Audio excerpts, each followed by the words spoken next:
नमस्कार, आप देख रहे हैं कैपिटल टीवी का खास शो वाटर वॉर। मैं हूं परवीन शेख। पटना में आज कांग्रेस वर्किंग कमेटी की बैठक हुई। बिहार में पहली बार कांग्रेस ने सीडब्ल्यूसी की ये मीटिंग की। बैठक में कांग्रेस के सीएम, डिप्टी सीएम, प्रदेश अध्यक्ष मौजूद रहे। वहीं राहुल गांधी अकेले ही पटना पहुंचे। उनके साथ मां सोनिया गांधी और बहन प्रियंका गांधी पटना नहीं आए। बिहार विधानसभा चुनाव की हलचल के बीच कांग्रेस पार्टी की तरफ से ये बड़ा संदेश देने की कोशिश की गई कि कांग्रेस को हल्के में नहीं आंका जाना चाहिए। सीडब्ल्यूसी की बैठक में सोनिया और प्रियंका की गैर मौजूदगी के क्या है मायने? क्यों वर्किंग कमेटी की बैठक में पीएम मोदी और बीजेपी के साथ साथ आरजेडी पर साधा गया निशाना? इस पर चर्चा के लिए स्टूडियो मौजूद है कैपिटल टीवी के executive editor Rajeev Singh. Sir, आपका बहुत बहुत स्वागत है। धन्यवाद। बिहार विधानसभा चुनावों के बीच और जो सियासी हलचल मची है, उस दौरान कांग्रेस वर्किंग कमेटी की बैठक पहली बार पटना में हुई। इसके क्या है मायने? देखिए, कांग्रेस का तो अब लग रहा है कि सत्यानाश तय है। मैं ये बात इसलिए कह रहा हूँ कि एक तो 1940 के बाद कांग्रेस बैठक कर रही है बिहार में। दूसरी बात ये कि अगर उसको विजन को शो ऑफ करना होता बिहार को लेके, बिहारियों को लेके कि भाई आप क्या बोलने वाले हैं, क्या करने वाले हैं बिहार के लिए, क्या नया लेके आ रहे हैं, 85 साल बाद आए हैं। तो हमारे यहाँ क्या है कि अतिथि भी आते हैं 4 दिन बाद, तो कुछ लेके आते हैं। बिल्कुल। ये 85 साल बाद आ रहे हैं। सोचिए कितना सीरियस हैं बिहार को लेकर, और 85 साल बाद लेकर क्या कर रहे हैं आके, जैसा लग रहा है कि एंकर वॉइस ओवर बाइट दे रहे हैं। इसके नेता सदाकत आश्रम दीवार के बाहर खड़े होकर, पवन खेड़ा हैं, सुप्रिया सिनेत हैं और महान हस्तियां हैं जिनको सदाकत आश्रम ही याद नहीं रह रहा है, बोलना ही भूल जा रही हैं। पीछे से एक याद दिला रहा है बंदा कि सदाकत आश्रम बोलो, तब ये सदाकत आश्रम बोल रहे हैं। पवन खेड़ा जी 4-5 मोबाइल लिए हुए हैं। क्या उनका विजन है, क्या बोलना चाह रहे हैं, कांग्रेस के कैसे नुमाइंदे हैं? कभी लगता है कि खुद से ही खुद को बता रहे होंगे कि कांग्रेस ऐसा करती है, कांग्रेस ऐसा करती है। 5 मोबाइल है तो एक दूसरे से बात करते होंगे।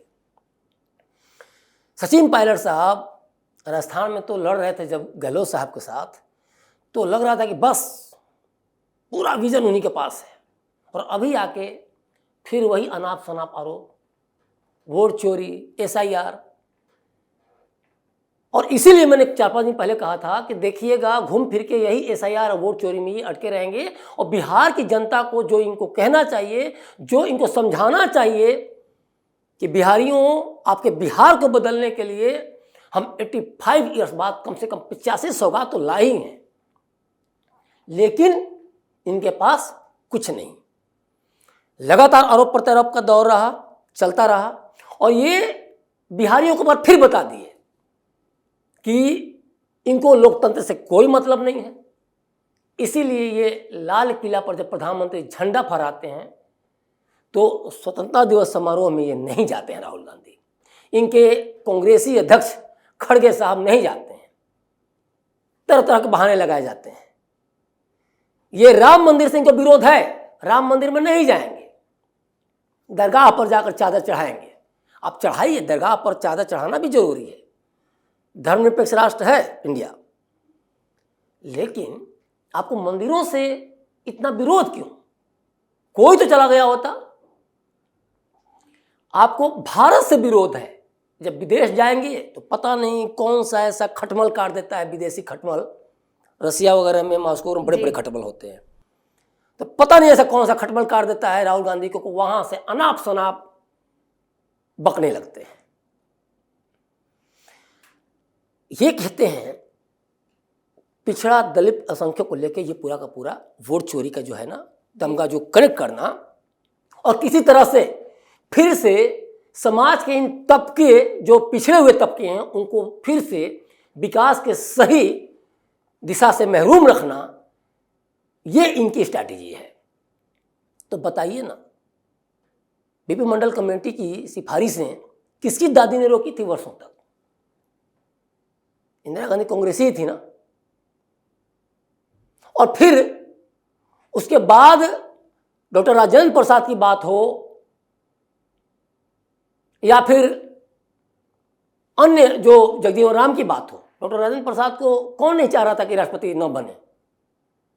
नेहरू जी का नाम नहीं आ रहा है सामने। और दूसरी बार उनको क्यों नहीं बनने दिया? जगजीवन राम तो दलित थे ना, क्यों नहीं पीएम बन पाए? ये कांग्रेस की नीतियां हैं जो कहती हैं कि पिछड़ा दलित अल्पसंख्यकों की मैं राजनीति करती हूं या करता हूं और हम उनको बहुत आगे ले जाएंगे, बिहार में हम नौकरी देंगे, ये करेंगे वो करेंगे। अपने ज़माने में जब 70 से 90 के दशक में आपकी सरकार थी तो लाखों कंपनियां पलायन कर गई, लाखों लोग पलायन कर गए, सैकड़ों कंपनियां पलायन कर गई। हजारीबाग बंद, सिंदरी बंद, बरौनी बंद, बिस्कोमान बंद, डालमिया नगर बंद, और बदनाम कर दिया, हमेशा कालिक पोत दिया कि बिहार में कोई फैक्ट्री ही नहीं थी। और बिहार के जो खेतिहर थे वो भी मजदूर हो गए प्रेमचंद की गोदाम की भांति। कौन था? देखा जाए तो जिस तरह से कांग्रेस ने बिहार में शासन दिया है उसको देखकर तो हम यही कहेंगे कि कांग्रेस बिहार के लिए अभिशाप है। 8,000 किलोमीटर सड़कें बनी थी और आज 1,40,000 किलोमीटर तक सड़कें बन चुकी हैं। मैं एक जो बार बार ये कह रहे हैं वोट चोरी को लेके, जिस तरह से ये संवैधानिक संस्थाओं का ये जो शुरू से ही, देखिए एक दो घटनाएं हो सकती हैं, उसके लिए फॉर्म वगैरह है, बार बार चुनाव आयोग कहता है कि भाई सुधारो ना यार।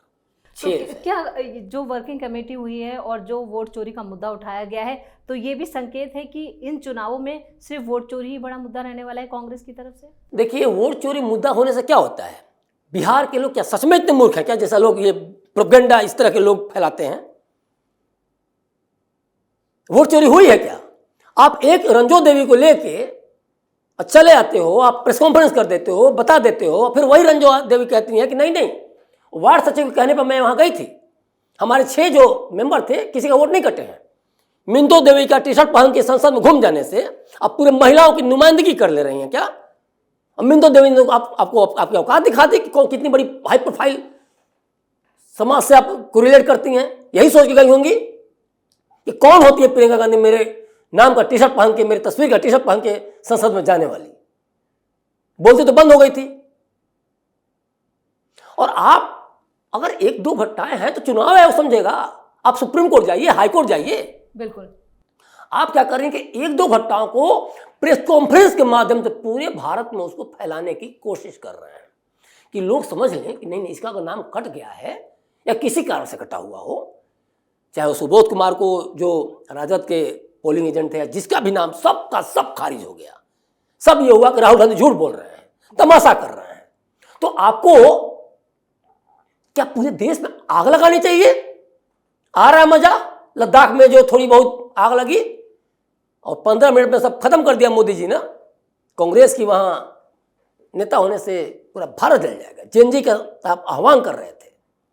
तो जब तक कांग्रेस अपने चाल चरित्र और चेहरे को नहीं समझेगी, आप तय मानिए कि इनके ये बैठकें जो है ना, ये ढाक के 3 पात होंगी। और ढाक के 3 पात इसलिए भी होंगी कि आप सोचते हैं कि 85 साल बाद आके बड़ी अच्छी अच्छी बातें करेंगे, आएंगे लोग एकदम ठप्पा लगा के चले जाएंगे।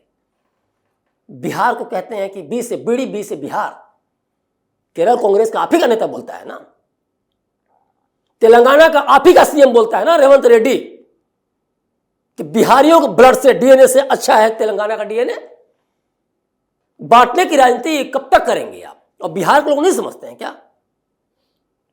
आज आप डरे हुए हैं, सीमांचल में डरे हुए हैं, हर जगह आज आपको राजद भी भाव नहीं दे रही है। आपको डर लगता है कि मुख्यमंत्री का चेहरा अनाउंसमेंट कर देंगे तो तेजस्वी के नाम पे, लालू के नाम पे वो लोग वोट नहीं देंगे। और आपका कौन सा वोट है? कम से कम वो तो सबसे बड़ी पार्टी के तौर पे तो उभर के आई है।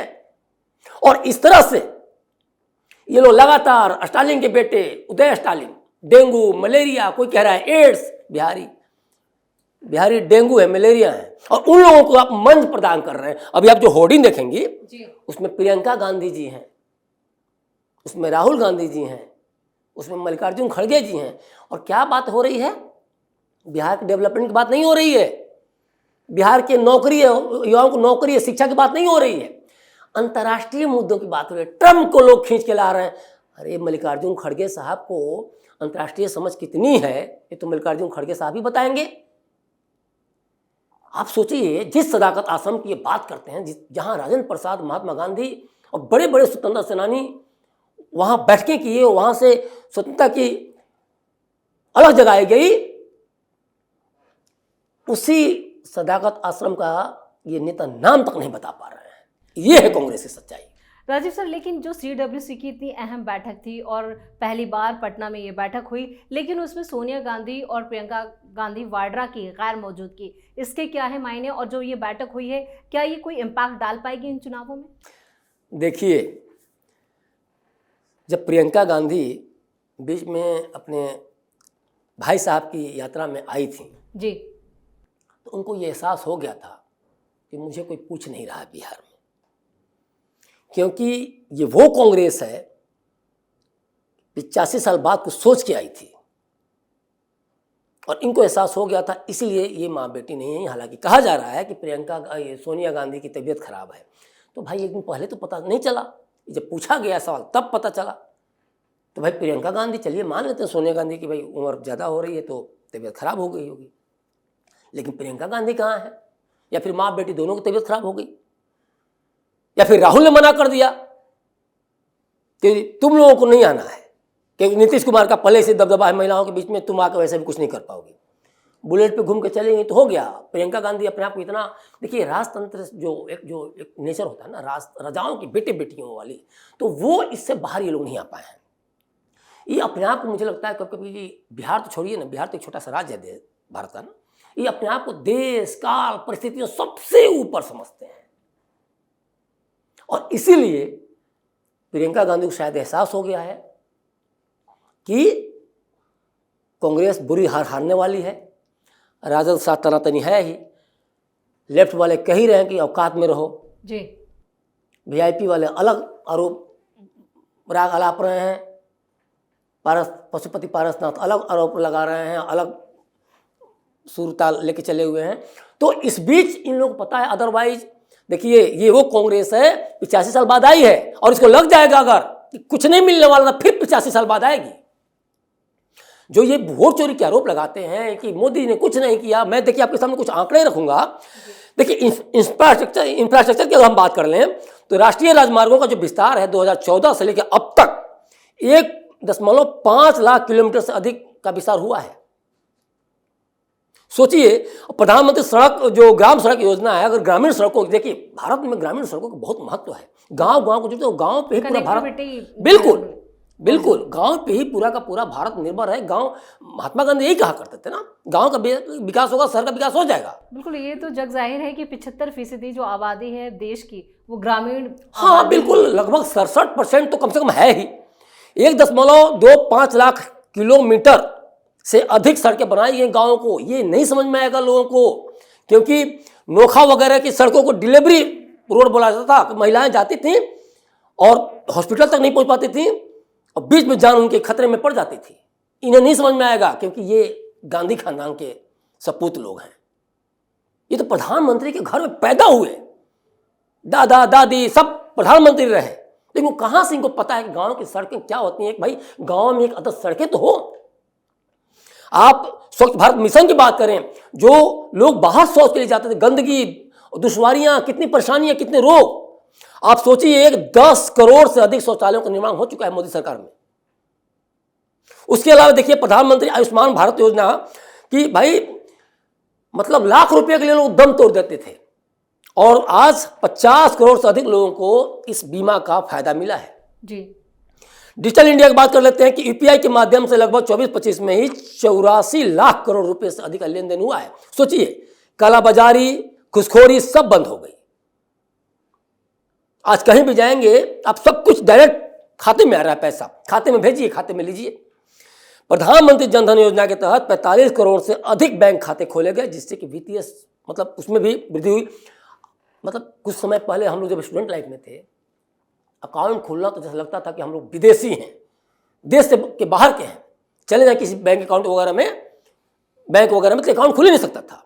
उसमें ये कितना मैटर करता है, 45 करोड़ जो आप समझ रही हैं, घर में रखे जाए कैश पैसा खर्च हो जाता है।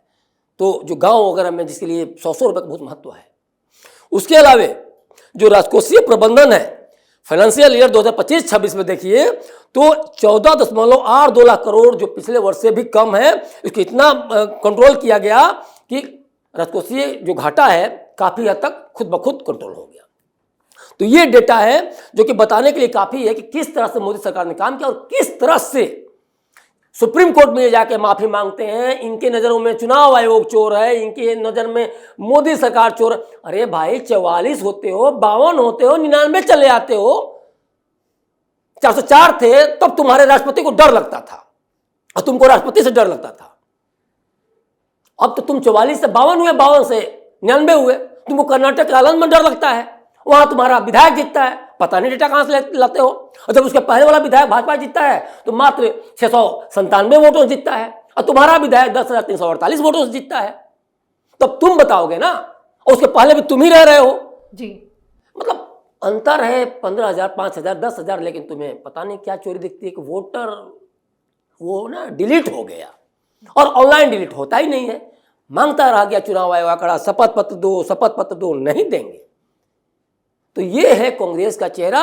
और इस अगर ये अभी भी नहीं सुधरेंगे और मुद्दे पर नहीं आएंगे तो तय मानिए बिहार में शायद सबसे बड़ी हार होगी, क्योंकि देखिए 70 सीटों पर कांग्रेस लड़ी थी, 19 सीट पर आई और इसीलिए राजद इसको औकात दिखाने के लिए आगे आ रही है कि भाई मैं तो 144 सीट पर लड़ा तो कम से कम 75 सीट लाया, तुमने क्या किया। लेफ्ट का परफॉर्मेंस बहुत ही शानदार था, 14-15 पर लड़ी, 12 सीटें लाई। सबकी जो कंडीशन थी कांग्रेस से बेहतर है और सोचिए इसीलिए बिहार जनता समझ चुकी है और कांग्रेस नहीं समझ रही है। अब फिर उसने इस मीटिंग में 85 साल बाद, सोचिए कितना बड़ा, मतलब 9 दशक की बात है, 85 साल बाद उसने फिर मीटिंग पलित की अपनी और अपनी हार उसने पूरी तरह से लिख दी। राजीव सर, इस तमाम जानकारी के लिए और सटीक विश्लेषण के लिए आपका बहुत बहुत धन्यवाद। धन्यवाद। तो पटना में CWC की बैठक का कांग्रेस को फायदा होता है या फिर महागठबंधन में दरार और चौड़ी होती है, ये कुछ दिनों में साफ हो जाएगा। वैसे कांग्रेस ने इस बैठक के जरिए बता दिया है कि वोट चोरी ही उनका बड़ा मुद्दा होने वाला है, लेकिन इससे फायदा नहीं ज्यादा नुकसान होता नजर आ रहा है, क्योंकि CWC की बैठक में भी एजेंडा विहीन कांग्रेस सिर्फ आरोप प्रत्यारोप करती रही, इससे ज्यादा का कुछ नहीं हुआ, यानी ये बैठक भी बेनतीजा साबित हुई है। इस खास शो में इतना ही। वीडियो कैसा लगा कमेंट करके अपनी राय जरूर दें, वीडियो को लाइक करें, शेयर करें और कैपिटल टीवी को सब्सक्राइब जरूर करें। धन्यवाद।